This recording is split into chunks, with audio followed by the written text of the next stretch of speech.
ओम।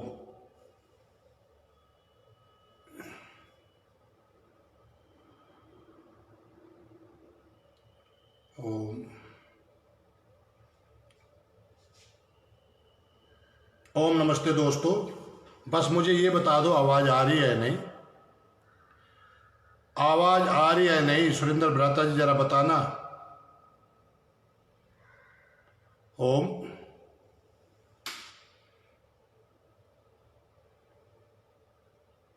बस ठीक है, शुरू होगा। वो नहीं जा रहा, वो जितना उसने फेसबुक ने स्लो कर रखी है रीच, कोई बात नहीं, ठीक है, करिए आप काम।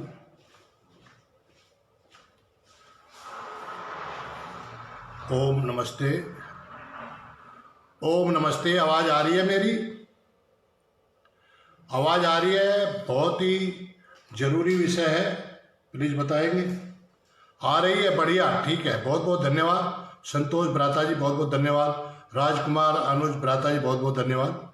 मैं शुरू कर रहा हूँ, काफ़ी टाइम वेस्ट हो गया, पता नहीं क्या हो रहा था नेट में या काय में। सभी दोस्तों को नमस्ते। मेरे प्यारे दोस्तों, आज मैं कुछ बात आपके साथ में लेकर आया हूँ सामने, जुड़े और सुने ध्यान से। आजकल आप देख रहे होंगे कि वीडियो डालकर हिंदुओं को बदनाम करने के लिए हमारे ही कुछ भाई जो अपने आप को दलित बता रहे हैं, जबकि वैदिक सनातन धर्म में दलित कोई कॉन्सेप्ट नहीं है, ये नेताओं ने राजनीति करके दलित नाम दिया है। चलो मैं उनकी बात मान लेता हूं। वो कहते हैं कि हमारे पूर्वजों पर बहुत अत्याचार हुए। किसने अत्याचार किए ये कुछ नहीं बताते हैं। कहते हैं कि ब्राह्मणों ने, ठाकुरों ने और हम पे अत्याचार किए।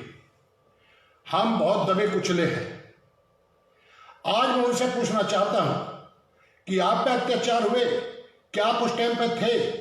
या जिन्होंने अत्याचार करे वो आज हैं? क्या आप धर्म को मानते हैं, पुनर्जन्म को मानते हैं? अगर आप पुनर्जन्म को मानते हैं, धर्म को मानते हैं, तो ये कैसे कह सकते हैं कि पुनर्जन्म में क्या आप नहीं, जिसको आप दलित कह रहे हो, आप ब्राह्मण परिवार में हो, ठाकुर परिवार में हो? जबकि उस टाइम पे मैं बाद में बताऊंगा, इस तरह की कोई व्यवस्था नहीं थी। बाद में उस टाइम पे तो सिर्फ वर्ण व्यवस्था थी, वो मैं बाद में बताऊंगा, ये बात रखने के बाद में। अगर आप धर्म को मानते हो, पुनर्जन्म को मानते हो, तो उस टाइम पे ना तो आप थे, ना जिन्होंने अत्याचार किए वे थे। अगर आप नहीं मानते पुनर्जन्म को या धर्म को नहीं मानते कि ये कुछ नहीं होता, तो फिर आप थे नहीं तो आपके पूर्वजों पर कैसे अत्याचार हुआ? जब आपका तो कोई पूर्वज होता ही नहीं, जब पहले कभी आप थे ही नहीं, धर्म को आप मानते नहीं, पुनर्जन्म को मानते नहीं, तो आपके ऊपर अत्याचार कैसे हुआ? आपके जो है बुजुर्गों पर अत्याचार कैसे हुआ? दोनों में से एक बात पे आपको खड़ा रहना होगा, जो सत्य है। या तो आप कहिए हम धर्म को भी मानते हैं, पुनर्जन्म को भी मानते हैं, और आपके परिवार पे, आपके बुजुर्गों पे कोई अत्याचार हुआ है, तो आप ये कैसे कह सकते हैं कि आप उस टाइम पे कहां थे, किस रूम में थे, ब्राह्मण थे, क्षत्रिय थे, कौन थे आप? आज आप अपने आप को दलित बता रहे हैं। जवाब देने की कोशिश करें दोस्तों, मुझे कमेंट में बताएं क्या ये सवाल मेरा ठीक है या नहीं। वीडियो डालकर कह रहे हैं कि हिंदू जो है ब्राह्मण का पालतू कुत्ता है। कल भी मैंने थोड़ा सा बताया था, इनको ना ब्राह्मण का पता ब्राह्मण किसे कहते हैं। बकवास करे जा रहे हैं। अगर आप नहीं मानते धर्म को, पुनर्जन्म को, तीसरी बार बोल रहा हूं, तो वो आपके बुजुर्ग, आपके पूर्वज कैसे हुए जिन पे अगर अत्याचार हुआ होगा? तो अभी तो आए और मर गए। भगवान बुद्ध के बारे में आप बोलते हैं कि वो भगवान को नहीं मानते थे, वो नास्तिक थे। तो ठीक है, अगर वो आए दुनिया में, अपना जो भी वो बता के चले गए, तो अब कहाँ है वो, जब उनका कोई अस्तित्व ही नहीं है? अब कहाँ है वो, जब पुनर्जन्म को, मोक्ष को, इन चीजों को आप मानते ही नहीं हो? तो कहाँ है आप? उनके अनुयायी कहाँ है? किसके लिए फिर आप साधु संत बनते संते बने पड़े हो? जवाब है आपके पास? नहीं है। शूद्रों पे बहुत अत्याचार हुआ। कहने वाले सिर्फ बकवास करने के अलावा और कुछ नहीं है, शास्त्रों को पढ़ते नहीं है। न्यारी पर अत्याचार हुआ। मनु महाराज को गाली देते रहते हैं कहने वालों को, मनु महाराज को पढ़ा नहीं है। नकली उल्टे सुलटे वामपंथियों के लिखे हुए पुस्तकों को पढ़ते रहते हैं। अपने लोगों को अपने दुश्मन बना रहे हैं, अपने भाइयों से लड़ाई झगड़ा कर रहे हैं, अपने भाइयों से नफरत कर रहे हैं। अरे वैदिक सनातन धर्म एक सिद्धांत है जो परमात्मा का दिया हुआ है, किसी इंसानों का बनाया हुआ नहीं। ध्यान से सुन लो, दोनों बात बता दी, सोच लेना। क्या उस टाइम पे आप थे और नहीं थे? क्या आप धर्म को मानते हैं, पुनर्जन्म को मानते हैं? तो आप उस टाइम पे कौन थे, क्या थे? क्या आपने अपने उन पर अत्याचार करे और आ जाओ अपने कर्म से आप यहां हो, इस पोजिशन पर हो? अगर धर्म को नहीं मानते, पुनर्जन्म को नहीं मानते, तो वे आपके पूर्वज कैसे हुए जो कहते हैं उन पर अत्याचार हुए? दूसरी बात, आप खुद ही कहते हैं वामपंथी ने इतिहास लिख दिया कि 1000 साल तो मुगलों ने राज किया। जब 1000 साल मुगलों ने राज किया तो आपके ऊपर अत्याचार कैसे हुआ, किसने किया? उसके बाद 200 साल कह रहे हैं अंग्रेजों ने राज किया, तो आपके साथ अत्याचार किसने किया? मतलब 1200 साल पहले आपके साथ अत्याचार हुआ। और उस टाइम पे जबकि आप बात बताते हो, उस टाइम पे वर्ण व्यवस्था थी। वर्ण व्यवस्था के बारे में अभी बताऊंगा।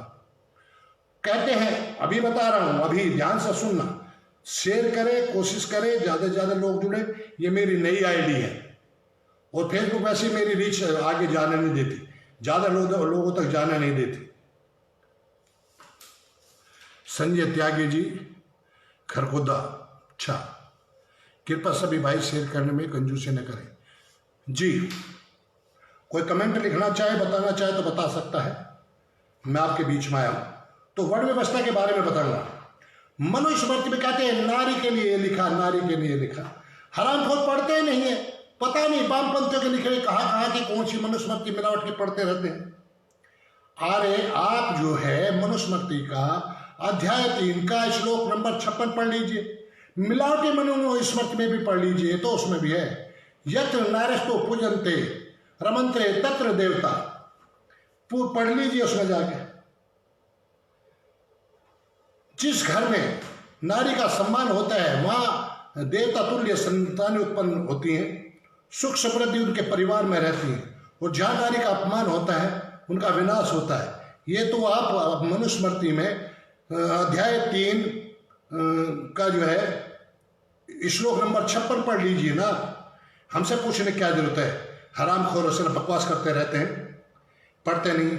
मैं ही शूद्र के लिए क्या लिखा है मनुस्मृति में महाराज ने कि चारों ही आर्य हैं, वह भी बताऊंगा।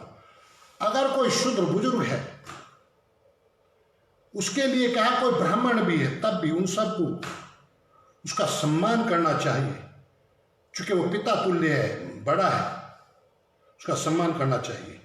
अब मैं ये बात बता के आपको बता दिया है, जो कहते हैं हमारे पूर्वजों पे अत्याचार हुए, तो किसने अत्याचार करे क्या पता। अत्याचार करने वाले आज के जो तुम अपने आप को दलित कह रहे हो, तुम ही उस टाइम पे जो है ठाकुरों में, ब्राह्मणों में, उनमें जिनका तुम नाम ले रहे, जबकि किसी ने कोई अत्याचार नहीं किया, कोई अत्याचार नहीं किया। जैसे आज के टाइम में बदनाम किया जा रहा है, कोई छोटी मोटी गांव में किसी की लड़ाई झगड़ा है, दुश्मनी है, कोई कहा सुनी होगी, कोई ठाकुर है, कोई दलित है, देखो दलित पर अत्याचार है। अभी देखो ना सहारनपुर में, उसी गांव में जो है, जिस गांव का भी हवाला दिया था, बदनाम किया जा रहा था, वहीं ठाकुरों ने अपनी हमारी 2 दलित बहनों का शादी बड़ी धूमधाम से डीजे बजा के सब कुछ किया है। वो याद नहीं रहते, उसको नहीं, आप उनको भूल जाते हो आप। और वहीं दूसरी तरफ जो अपने आप को कह रहे हैं आज हम ठाकुर हैं, ब्राह्मण हैं, ठीक है, उनके लिए भी बोल रहा हूं कि मनुष्य को परमात्मा ने बनाया अपने कर्म के हिसाब से, वो मनुष्य बने हैं, ठीक है, कर्म के हिसाब से, अपने प्राप्त कर्मों के हिसाब से। वो किसी छोटे परिवार में जन्म ले लिया तो वो नीच नहीं हो जाता। इसलिए ठाकुरों, ब्राह्मणों, जितने भी अपने आप को तुम बोलते हो हम बहुत ऊंची कोम वाले हैं, सबका सम्मान करना चाहिए। अगर या तो तुम भी मानते हो पुनर्जन्म को, ये धर्म को मानते हो, तो हो सकता है कि तुम उस टाइम पे शूद्र हो तो तुम क्या अपने आप को नीच कहोगे? आज कर्म के हिसाब से तुमने जो जन्म इस घर में ले लिया, इसलिए सबका सम्मान करें। कोई छोटा बड़ा नहीं होता, कोई नीच नहीं होता। गरीब होना कोई बुराई नहीं है, गरीब परिवार में जन्म लेना, इसलिए सबका आपस में सम्मान करें, चाहे ठाकुर हो, ब्राह्मण हो या शूद्र हो, क्षत्रिय हो, वैश्य हो, कोई भी हो। आपस में प्यार करना सीखे, सम्मान देना सीखे। सम्मान दोगे तो सम्मान मिलेगा। और एक कहावत भी है, खैर मैं ये तो नहीं कहता पूरी सत्य है, कि छोटों को साथ लगा के चलोगे तो बड़े बन के रहोगे, और बड़ों के साथ लगोगे तो छोटे बन के रहना पड़ेगा। एक कहावत भी है। खैर मैं उस बात को कितनी सत्य है उसको मैं नहीं वो कहता, लेकिन ये मैं कह रहा हूं, एक दूसरे का सम्मान करिए, एक दूसरे को इज्जत दीजिए, पलट के आपको इज्जत मिलेगी। जैसे हम किसी को राम राम करते हैं, वो हमें फिर पलट के राम राम करता है। हम नमस्ते करते हैं, पलट के वो हमें नमस्ते करता है। हम हाथ जोड़ के नमस्ते करते हैं, वो हाथ जोड़ के नमस्ते करता है। सम्मान दोगे, सम्मान मिलेगा।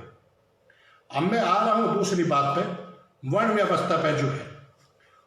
मेरे को किसी ने बोला था, शायद संजय त्यागी जी ने, कि मनु महाराज के हिसाब से, मनुस्मृति के हिसाब से बताना। उसी हिसाब से मैं बता रहा हूं। वर्ण व्यवस्था इतनी सुंदर व्यवस्था थी कि वहां कोई भी अपना वर्ण अपनी काबिलियत के हिसाब से, अपनी मेहनत के हिसाब से कभी भी धारण कर सकता था। कोई शूद्र अपनी काबिलियत को बढ़ा के ब्राह्मण वर्ण धारण कर सकता था। वो ब्राह्मण अगर अपनी काबिलियत को नहीं बढ़ाता था, कायम नहीं रखता था, तो वो शूद्र कहलाता था। कोई भी क्षत्रिय अपने गुण कर्म स्वभाव से, अपनी काबिलियत से क्षत्रिय बन सकता था। बिजनेस करके कोई भी वैश्य बन सकता था। ये थी व्यवस्था। कभी भी उदाहरण भी है, उदाहरण भी है। भगवान परशुराम ने देखी, वो ब्राह्मण थे, उन्होंने ब्राह्मण को छोड़ के क्षत्रिय वर्ण धारण किया। कितने उदाहरण हैं, मैं कहाँ तक बताता रहूंगा। मैं मेन बात पे आ रहा हूं। वर्ण व्यवस्था जो इतनी सुंदर व्यवस्था थी, आज के लोगों को बता रहा हूं। ये कोई भीम आर्मी, कोई उसको कल परसों कोई मैं पढ़ रहा था, वो एक चंद्रशेखर रावण है, नसीमुद्दीन, कह रहा मैं अपर कास्ट को टिकट नहीं दूंगा। मैं तेरे को पूछ कौन रहा, तू है क्या? तेरी सब जगह जमाने जब होनी है, देख ले। अपर कास्ट को टिकट नहीं दूंगा। भाई तू नेतागिरी नहीं कर रहा है, तू समाज को तोड़ रहा है। तुझे पता तेरा कोई जीतना तो है नहीं। इनसे चंदा ले लेके तू अपना पेट भर रहा, अपने मजे ले रहा, बूचों को ताव दे रहा है, और कुछ नहीं है। तू घंटा भी नहीं है। इस समाज को तोड़ने की बात कर रहा है कि दलित बैकवर्डों को मैं अपनी पार्टी में जोड़ूंगा, उनको टिकट दूंगा। तो तने ठेका ले रखा बैकवर्डों का, तने ठेका ले रखा दलितों का। कौन दलित तेरे साथ है? चंद लोग तेरे साथ हैं, चंद लोग। वो पूरे देश की भीड़ इकट्ठी होकर थोड़े से हो जाते हैं, 10-20 हजार 50 हजार। तुझे वही लगता है पूरा देश है? 150 करोड़ लोगों का देश है, समझ गया? तेरे टिकट देते हैं, टिकट लेगा कौन? मूर्ख है कोई तेरी पार्टी का टिकट लेगा? पार्टी तो कोई भी बना के बैठ जाए, मैं बना के बैठ जाऊं, कोई बना के बैठ जाए। देखा नहीं बिहार में तेरे को हवाई जहाज से गया तो हेलीकॉप्टर लेके 7 वोट तुझे मिले नहीं। तुम लोग हरामखोर समाज को तोड़ने की बात करते हो, बाहर से पैसा खाते हो, अपना मजा ले रहे हो और कुछ नहीं। अगर मुसीवाल हो ना तो मैं बताऊं तुम्हें, लेकिन ये सरकारें ऐसी हैं, बात जो हो रहा होने देखती रहती हैं, चलता रहता है। तो दोस्तों मैं आ रहा हूं वर्ण व्यवस्था पे। कितनी सुंदर व्यवस्था है। ब्राह्मण, क्षत्रिय, वैश्य और शूद्र। हो सके तो शेयर करें इस बात को, ध्यान से सुने मेरी इस बात को। कोई कुछ भी कहता रहे, मैं मनुस्मृति के हिसाब से, अपने वैदिक सिद्धांत के हिसाब से बता रहा हूं कि ब्राह्मण, क्षत्रिय, वैश्य, शूद्र, यानी कि बुद्धि, बल, वैश्य और शूद्र, जिसको कहा जाता है ब्राह्मण सिर को, क्षत्रिय इसको छाती के हिस्से को, भुजाओं को, पेट को वैश्य और पैरों को शूद्र कहा जाता है। मैं शरीर के हिसाब से इसका व्याख्या कर रहा हूं, समझ में आए, समझने की कोशिश करना। तो आप देखिए, चारों ही आर्य हैं, चारों ही श्रेष्ठ हैं, चारों ही अंग का शरीर में वैल्यू है। अगर एक अंग नहीं है तो उसको क्या कहोगे? क्या शरीर पूरा हो जाएगा एक की कमी से? नहीं। इसलिए मनु महाराज ने कहा है कि चारों ही श्रेष्ठ हैं। गुण कर्म स्वभाव से, कुछ पिछले जन्म के कर्म के हिसाब से चारों ही श्रेष्ठ हैं। बुद्धि, बल, सामर्थ्य और सहयोग। ब्राह्मण, क्षत्रिय, वैश्य और शूद्र। दोबारा बता रहा हूं, बुद्धि, बल, सामर्थ्य और सहयोग। चारों के बिना शरीर पूरा नहीं होता तो इस समाज कैसे पूरा हो जाएगा। ये थी वर्ण व्यवस्था। दुनिया की कोई ताकत, कोई देश, कोई बराबर नहीं कर सकता, चूंकि परमात्मा की व्यवस्था है कर्म के हिसाब से। अपनी काबिलियत के हिसाब से आदमी चेंज कर सकता है। ब्राह्मण अगर अपने कर्म, जो उसके ब्राह्मण के कर्म को नहीं करेगा तो शूद्र बनेगा, और अगर शूद्र है अपने कर्म को बढ़ाकर, अपने गुण कर्म स्वभाव को बदलकर, मेहनत कर कर अपने बच्चों को पढ़ा लिखा कर ज्ञानी बना देता तो वो ब्राह्मण है, उसके बच्चे ब्राह्मण बनेंगे। अगर राष्ट्र की सेवा करना चाहते हैं, धर्म की सेवा करना चाहते हैं, आपके अंदर कोई गुण है तो उन गुणों कर्म के स्वभाव से आप क्षत्रिय कहलाएंगे। और जो सारा कुछ करने के बाद, सारी सुविधाएं के बाद तब भी अगर नहीं कामयाब होता तो वो शूद्र है। जैसे कि आज के टाइम में आपका संविधान बराबर करके दिखा देने सबको। चपरासी कौन है? चपरासी जो सबसे नीची पोस्ट पे है वो कौन है? वो शूद्र है। आईएएस कौन है? आईपीएस कौन है? जो आर्थिक व्यवस्था को देख रहे वो कौन है? वो वैश्य है। जो फौज में काम कर रहे हैं, राष्ट्र की रक्षा कर रहे हैं, वो कौन है? वो क्षत्रिय। करके दिखा दो, सबको बराबर कर दोगे क्या? किसी के बाप में दम नहीं है। इतनी सुंदर व्यवस्था थी और सब एक दूसरे का सम्मान करते थे। आज भी बिना सहयोगी के, यानी कि बिना पैरों के, पैर पूरे शरीर का आधार है, बिना पैरों के शरीर का अस्तित्व नहीं है। वो उसको कहेंगे लंगड़ा, अपाहिज, जिसके पैर नहीं है। तो मेन चीज हुआ ना पैर, पूरा आधार। जैसे बिल्डिंग है, बिल्डिंग में पिलर बनाए जाते हैं, मेन आधार है। अगर वो ही नहीं होंगे तो बिल्डिंग गिर जाएगी। अगर पैर नहीं होंगे तो अस्तित्व ही खत्म हो जाएगा, शरीर ही पूरा नहीं होगा। और दूसरी बात, सम्मान की जहां तक बात आती है, सम्मान सहयोगी का ज्यादा होता है, यानी कि शूद्र का ज्यादा होता है। आपके बच्चे बड़े आते हैं, कहीं से पढ़ लिख के कहीं जाते हैं, सबसे पहले क्या करते हैं? वो आते ही नमस्ते पिताजी, नमस्ते बड़े भाई, नमस्ते माताजी, नमस्ते चाची, नमस्ते काकी, पैर छूते हैं।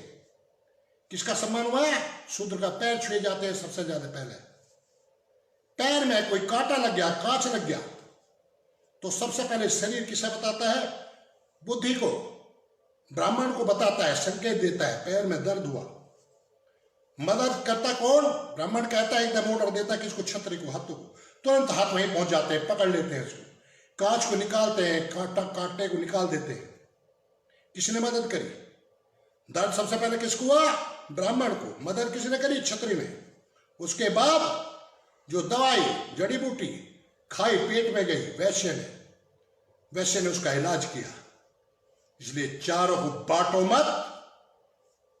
चारों बिना शरीर पूरा नहीं बन सकता, चारों के बिना ये समाज पूरा नहीं बन सकता, चारों के बिना कोई फैक्ट्री नहीं चल सकती, कोई सरकार नहीं चल सकती, कोई देश नहीं चल सकता, और चारों बराबर कभी हो नहीं सकते।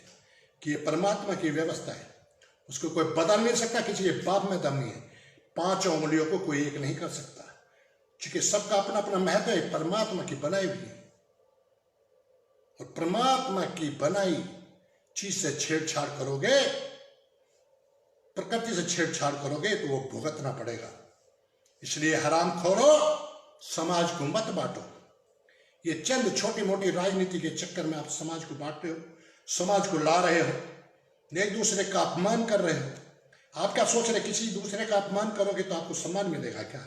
वो पलट के आपका अपमान नहीं करेगा। आप किसी को मारोगे तो वो चुपचाप सहलेगा, गांधी है, पलट के दो देगा कमट पर, कनपट्टी पे। समझ गए? इसलिए सम्मान करना सीखो। चारों के बगैर गुजार नहीं है। चारों का बराबर का अस्तित्व है, चारों बराबर हैं, श्रेष्ठ हैं, अपनी अपनी जगह, अपने अपने हिसाब से चारों का अस्तित्व है। एक चपरासी आईएएस का काम नहीं कर सकता, और आईएएस का काम चपरासी, आईएएस चपरासी काम क्यों करेगा? इसलिए ध्यान रखो। और जो अपने आप को कहते हैं नहीं, तो आज कोई आईएएस, आपके हिसाब से बता रहा हूं, हमारे यहाँ वैदिक धर्म में दलित कोई शब्द ही नहीं है, तो कोई आईएएस क्या अपने गांव के किसी नौकर को, किसी गरीब आदमी को, उसी के जाति को धोरे बैठा के थाली में खवाता है क्या? उसी का घर का नहीं खवाता, उसके परिवार का नहीं खवाता। अगर वो मिलने भी जाएगा कि मेरे गांव का मेरा अपना चाचा ताऊ कोई अफसर बना हुआ है, तो बाहर के गार्ड रोक देंगे, नहीं साहब से मिलना है, नहीं साहब अभी बाहर गए, चाहे अंदर ही हो, धोरे बैठा के खवाता है, अपनी कुर्सी पे बैठाता है। अरे तुम्हारे अंदर गंदगी भरी पड़ी है, इसलिए मनुष्य को मनुष्य बांटो मत, सब एक दूसरे का सम्मान करो। कर्म के हिसाब से आप छोटे बड़े हो सकते हैं, लेकिन सम्मान तो सबको चाहिए ना, किसी का भी अपमान ना करो। इसलिए चंद लोग जो हैं अपने आप को दलित दलित पता नहीं कहां से शब्द उठा लाए, उठा के दबे कुचले, और फिर दलित के दलित रहते। आपका संविधान, मायावती 4 बार चीफ मिनिस्टर रैली बहन, वो फिर भी दलित है। आईएएस बन जाते हैं, आईपीएस बन जाते हैं, बड़े बड़े पदों पे, फिर उनके बच्चे भी दलित ही रहते हैं।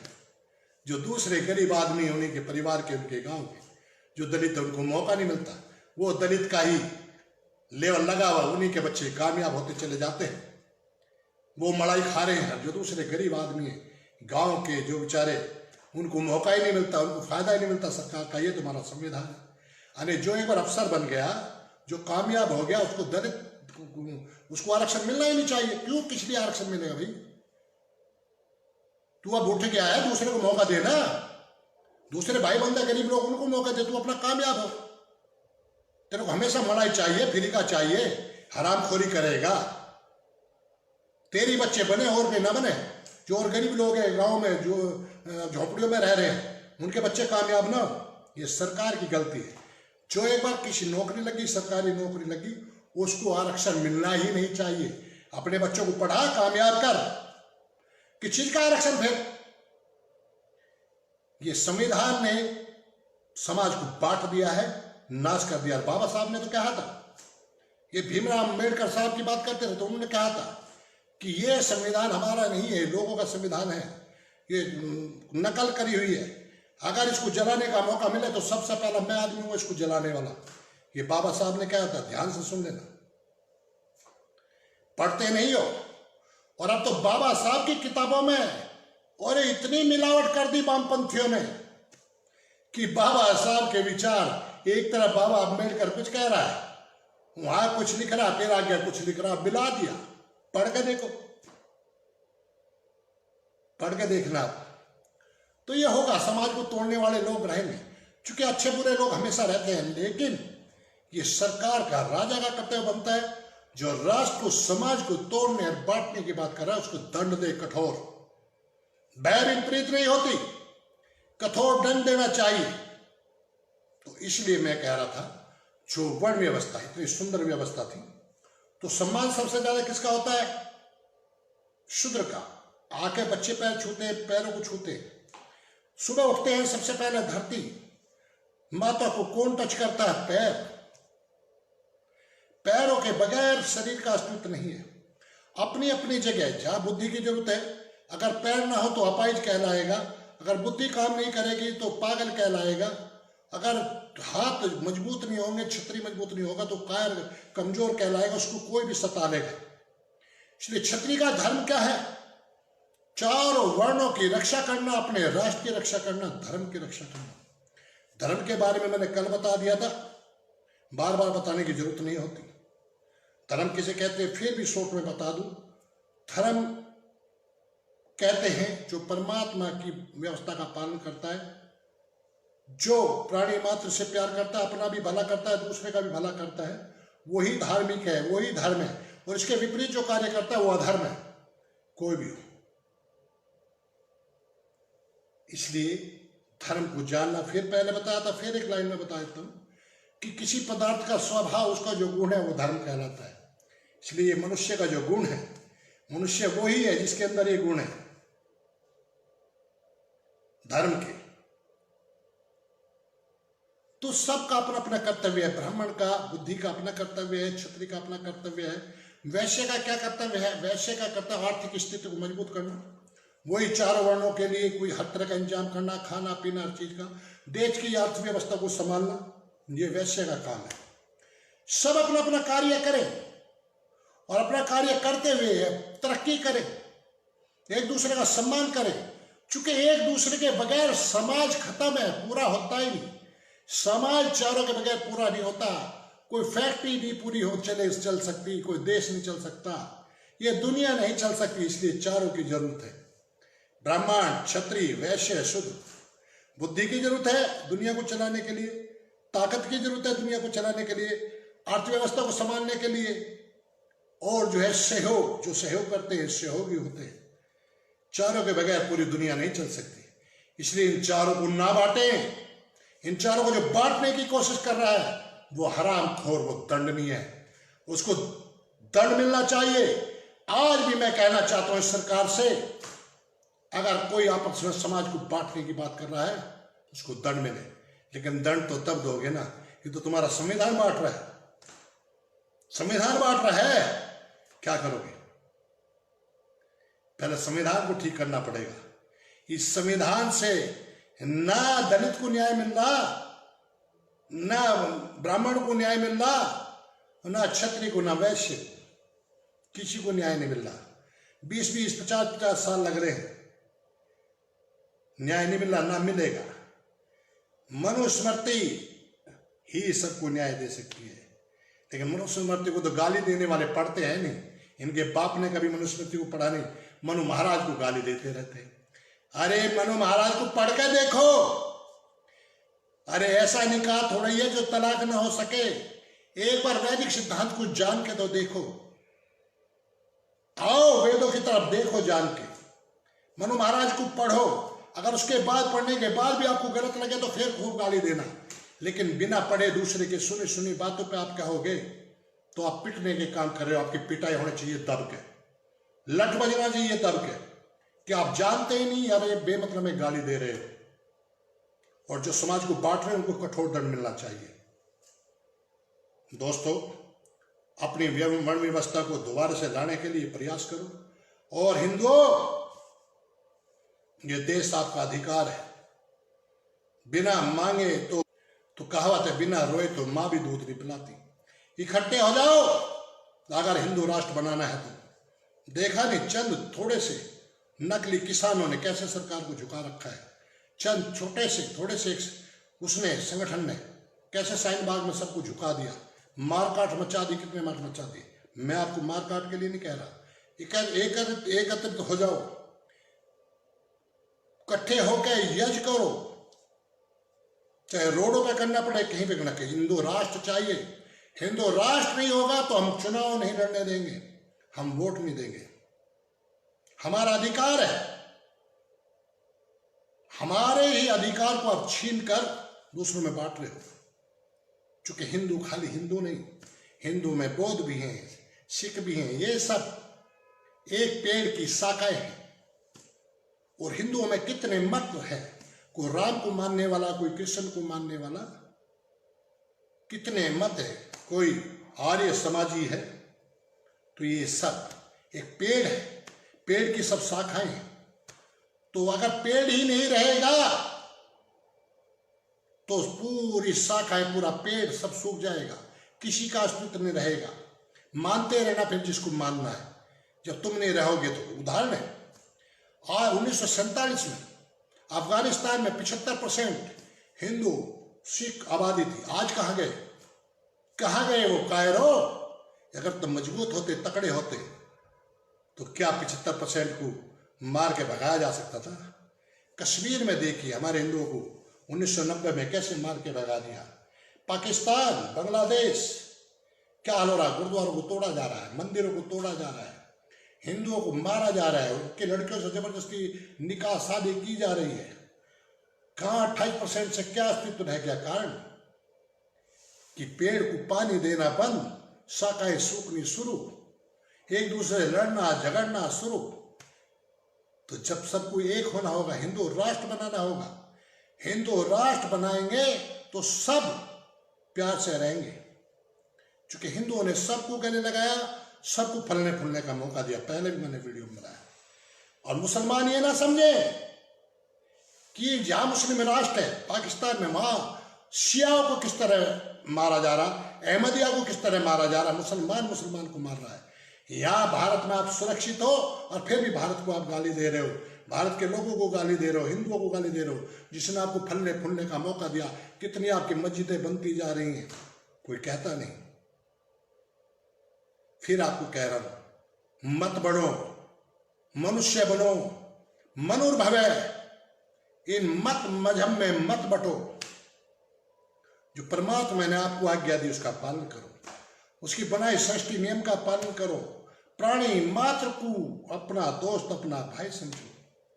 जो दर्द तुम्हें होगा वही उसको होता है। जानवरों को मार के खाने वालों, अपने आप को बहुत अच्छे बताते हो। हिंसा हिंसा क्या है?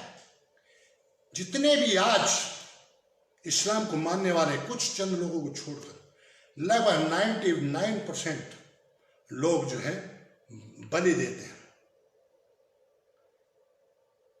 मतलब कुर्बानी देते हैं। बलि कुछ लोग भट्ट, जिनको कहते हैं भटके हुए हरामखोर, हिंदुओं में भी है, वो भी पशुओं को काटते हैं चमत्कार के चक्कर में। हरामखोर है, वो राक्षस है, वो हिंदू नहीं है।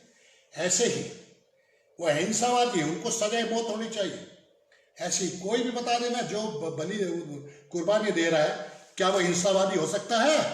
एक जीव को मार रहा, हत्या कर रहा, वो अहिंसावादी हो सकता है? वो सब हिंसक है, हिंसावादी है, वो अहिंसावादी हो ही नहीं सकते। जो जानवर को, एक जीव को मार के खा रहे, सबको जीने का अधिकार है। उस परमात्मा ने उनको बनाया कर्म के हिसाब से। तुम्हें जीने का अधिकार है, उन्हें जीने का अधिकार नहीं है। आराम करो। दूसरे जीव को मार कर काट कर अपना पेट भरते हो। इतने सुंदर परमात्मा ने आपको खाने के लिए सब कुछ दिया।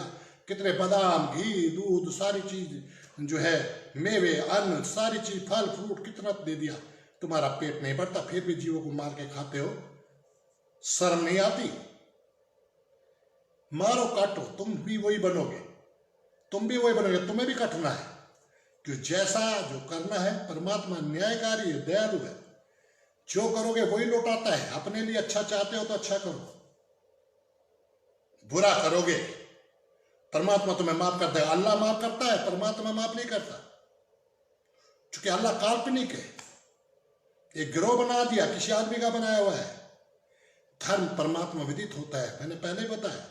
जिस पदार्थ का जो गुण है, जो स्वभाव है, वो उस पदार्थ का धर्म होता है। ध्यान से सुन लो। तो दोस्तों, ये वर्ण व्यवस्था थी, मैंने थोड़ा वर्ण व्यवस्था के लिए बोला है। और जो आज अपने आप को कह रहे हमारे पूर्वजों के साथ बहुत अत्याचार हुआ, ये हुआ, तुम थे जब? अत्याचार करने वाले हैं अब? नहीं, ना वो है ना तुम जब थे। तो आज जो है, आज बुद्धिमान हो, आज सबसे मिलकर चलो, समाज को एक करके चलो। क्यों तोड़ रहे हो? क्यों बांट रहे हो ऊंच नीच में? सबसे ज्यादा तुम बांट रहे हो, ये संविधान बांट रहा है। क्यों नहीं आपस में? पहले इतने, अभी 10-20 साल पहले गांव में कितने प्यार से सब कोई रहते थे। अभी कहाँ से ये जो है सेना पेना, भीम सेना, पता नहीं कहाँ से पैसा लेके बना के हैं, समाज को तोड़ने का काम कर रहे हैं। तो मैंने पहले ही बता दिया, अगर आप मानते हो धर्म को, पुनर्जन्म को, तो उस टाइम पे हो सकता है तुम नहीं अत्याचार कराओ। हो सकता है आज के टाइम पे जो ब्राह्मण है और अपने आप को जो है क्षत्रिय और बड़ी कौम वाले बता रहे, वो सुधरो, उन पर अत्याचार हुआ हो, तुमने उन पर अत्याचार किया हो, या उल्टा लगा लो इन चीजों का। वो ब्राह्मण ठाकुरों और तुम सुधरो, आज उसका उल्टा हो रहा हो। चूंकि कर्म है, हमें ही भरने पड़ते हैं। इसलिए इन चीजों में मत पड़ो, बुद्धि का प्रयोग करो। और समाज को जोड़ने वाला बड़ा होता है, समाज को जोड़ने वाला बड़ा होता है, तोड़ने वाला नहीं। मत मजहब समाज को बांटते हैं, मनुष्य को मनुष्य लड़ाते हैं, और धर्म जोड़ता है। इसलिए धर्मी बनो, अधर्मी मत बनो। क्योंकि धर्म परमात्मा का, दुनिया को बनाने वाले का, उस रब का दिया होता है, किसी इंसान का बनाया हुआ नहीं होता। दोस्तों, अगर मेरी बात, मेरी वीडियो आपको समझ में आया हो तो मैं सभी से विनती और प्रार्थना करता हूँ, प्लीज समाज को तोड़ने की बात न करें। मनुष्य बने, मनोर्भव है, जो परमात्मा का आज्ञा आदेश है, मानव जाति में जन्म दिया है आपको, उसका धन्यवाद करें, उस परमपिता परमात्मा का धन्यवाद करें।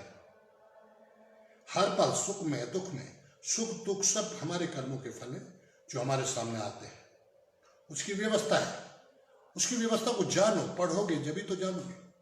इसलिए आओ लौटे वेदों की ओर, अपने शास्त्रों को पढ़ें और धर्म क्या है उसको जाने, और धर्म की रक्षा के लिए अगर अपने प्राणों की आहुति देनी पड़े, ये शरीर एक बार नहीं 100 बार भी छोड़ना पड़े तो सब कुछ छोड़ने के लिए तैयार रहना चाहिए। कहते हैं हमारे भी कुछ लोग कहते हैं, मैं भी कह देता हूँ, भाई हिंदू 1-2 बच्चा पैदा कर रहे हैं, सिख सरदार 1-2 बच्चा पैदा कर रहे हैं, कैसे बात बनेगी? वो 16-16, 15-15 बच्चे पैदा करें। अरे आज के तारीख में तो आप अपने आप को 100 करोड़ बताते हो, आज की तारीख में तो अपने आप को 100 करोड़ बताते हो, वो आज की तारीख में 35 करोड़, और अभी से तुम उनसे डर रहे हो। अरे तकड़े बनो, अपने खेतों में उगी हुई खरपतवार को निकाल के बाहर फेंको जो फसल को नुकसान पहुंचा रही हो, जो समाज को नुकसान पहुंचा रहा हो, निकाल के बाहर मारो, फेंक के। इन चीजों की जरूरत नहीं पड़ेगी। ये जमीन है, रबड़ थोड़ी ये बढ़ेगी। वो तो इसलिए बढ़ा रहे हैं, उन्हें पता है, माने गनीमत है कि ये जितने भी हैं इनको मार मूर के सब हमारा है, अल्लाह का हुक्म है, सब अल्लाह का है तो उनका है। वो तो इसलिए बढ़ा रहे थे। खरपतवार को खत्म नहीं करोगे, पाड़ के खेत में से बाहर नहीं फेंकोगे तो आपकी फसल को खा जाएगी, नष्ट कर देगी। इसलिए समझाओ, सरकार का कर्तव्य होता है आपस में शास्त्रार्थ कराओ, जो सत्य है सब उसको अपनाए, जितने भी मनुष्य हैं सत्य को अपनाए, असत्य को छोड़े। पाखंड झूठ कहीं भी हो, अगर वो फैला रहा है तो उसको सजा दो, कोई भी हो। मनुष्य बनो, मनुष्य बनो, मनुष्य बनो। सभी दोस्तों को नमस्ते। जितने लोग जुड़े, नई आईडी है मेरी, है पहले बताया मेरी 5 आईडी फेसबुक जिहाद ने बंद कर रखी है। उनको ये बातें अच्छी नहीं लगती, फेसबुक को कंप्लेंट करते रहते हैं, जिहादी आके आईडी बंद करा देते हैं और मेरी रीच को तो पहुंचाने ही नहीं देते। फेसबुक ने बिल्कुल धीमी कर रखी है, जाने ही नहीं देते। पता नहीं उनको क्या डर लगता है, क्या मैं कोई गलत बात कर रहा हूं, और उनको लगती है गलत, तो गलत को तो गलत लगेगी। भारत माता की जय, वंदे मातरम। फिर से कहता हूं, मनोर्भव है, आओ लौट चले वेदों की ओर। सत्य को अपनाएं, असत्य को छोड़ें। अगर अपना आने वाली पीढ़ी का भला चाहते हो और पीढ़ी अगर द्वेष बढ़ा के जाना चाहते हो तो आने वाली पीढ़ी सुरक्षित नहीं रहेगी। आप किसी को मारोगे तो दूसरा छोड़ेगा नहीं, वो भी मारेगा। जैसे इस्लाम कह रहा है कि काफिरों को सबको मार दो, उनके माल को लूट लो। अगर काफिर भी ये काम शुरू कर दे फिर क्या होगा? अगर काफिर भी ये काम शुरू कर दे, मुशरिक भी ये काम शुरू कर दे, फिर क्या होगा तुम्हारा? नहीं पता, बस झूठ फैलाना। इसलिए प्यार से रहो, प्यार करो, मनुष्य बनो, मत मजहब को छोड़ो। धर्म क्या है, मनुष्य का कर्तव्य क्या है, उसका पालन करो। फिर से बहुत बहुत धन्यवाद। भारत माता की जय, वंदे मातरम, जय श्री राम। कैप्टन सिद्धू शेयर करो दोस्तों ज्यादा ज्यादा। कैसे मेरे अनुज भ्राता जी कैप्टन सिद्धू साहब, बहुत दिन बाद नजर आए। खैर मैं भी थोड़ा काफ़ी तबीयत खराब रही है कोरोना वरोना में। मैं भी बड़ी मुश्किल से जो है आप लोगों के बीच में आने लायक हुआ हूँ। आप सबसे मिलकर बहुत अच्छा लगेगा। धीरे धीरे जुड़ते जाओ। ये नई आईडी है कैप्टन सिद्धू साहब। एक इंसान 10-10 ग्रुप में शेयर करो। ये कहाँ शेयर करेंगे, खुद फेसबुक भी नहीं आगे रीच पहुँचने दे रही, और ये भी बेचारों को इनको पता नहीं शेयर करने से क्या फ़ायदा क्या नहीं। खैर फिर भी सबका बहुत बहुत धन्यवाद। नमस्ते जी।